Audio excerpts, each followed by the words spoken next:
Құрбандық шалуға жағдай жетпесе, не істеу керек? Белгілі имам бұл сұраққа жауап берді. Сәлем қазақ елі, назарда экспресс жаңалықтар, бізде 1 минут кеттік.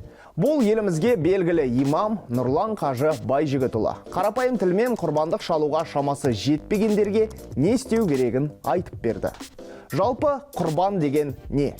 Цитата: құрбан деген Аллаға жақындау. Бірақ сіз түсініңіз, құрбандық сізді өзгерту керек. Сіз құрбан шалдыңыз ба, демек сізге өзгеру керек болады. Өтірік айтсаң, өтірігіңді тастау құрбандық. Коррупционер болсаң, коррупцияңды қою құрбандық.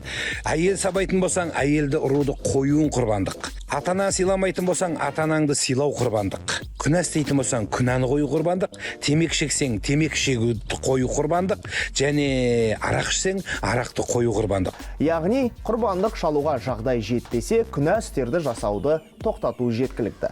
Барлығы қарапайым, сол кезде құрбан шал